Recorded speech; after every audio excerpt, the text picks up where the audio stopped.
안녕하세요. 청사녀입니다. 현재까지 이어지고 있는 장기간의 폭락장에 많은 사람들이 힘들어하는 것 같습니다. 최근 들어 청사녀의 지인들 중 투자에 대한 고민 상담을 하는 사람들이 많아지는 것 역시 우연은 아닐 것이라고 생각합니다. 그분들에게 공통적으로 해드렸던 이야기를 오늘 영상에서 풀어볼까 합니다. 하락장 이야기를 하기 전 시계를 2년 전으로 돌려 상승장이었던 때를 떠올려 봅시다. 그때는 상승이 영원할 것 같았습니다. 하지만 현재는 어떤가요? 모든 사람이 하락을 외칩니다. 끝없는 상승에 대한 영상들을 쏟아내었던 유튜버, 기자, 블로거들이 지금은 정반대의 목소리를 내고 있습니다. 그들이 거시경제에 대한 지식이 있어서 그렇게 떠들어대는 것은 아닙니다.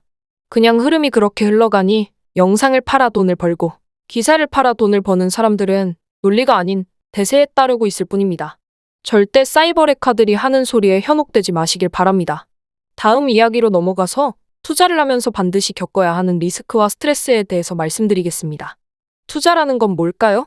스스로 리스크를 책임지면서 그 보상으로 수익이라는 열매를 얻어가는 과정입니다. 투자라는 과정 속에서 스트레스는 필연적입니다.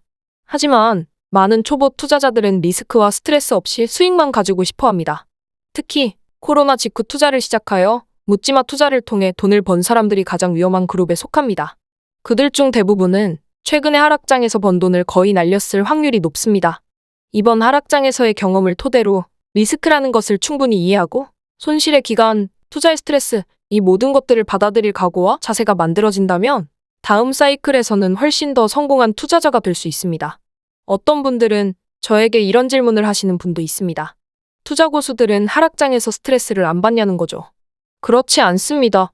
고수와 하수가 겪는 고통의 크기는 같습니다. 하지만 대응에 있어서는 확연한 차이가 있습니다. 고수분들은 그들만의 매뉴얼이 있어서 어떤 상황이 펼쳐졌을 때 준비되어 있는 대로 대응을 합니다.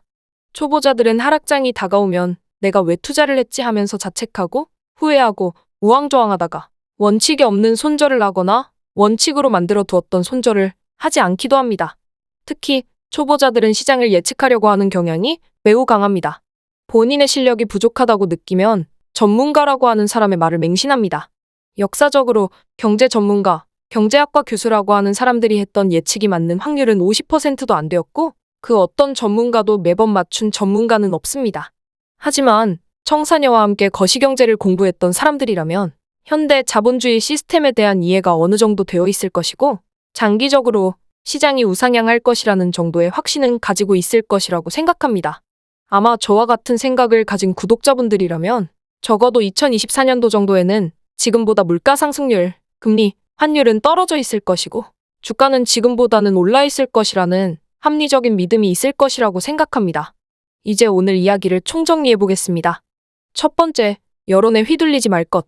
두 번째, 예측하지 말고 대응할 것. 세 번째, 장기적 우상향을 믿을 것. 지금 당장은 시장이 힘들지만 이 모든 것은 다 지나가고 나면 아무것도 아니었고 진짜 부자가 될 기회였다는 것을 나중에 깨닫게 될 것입니다.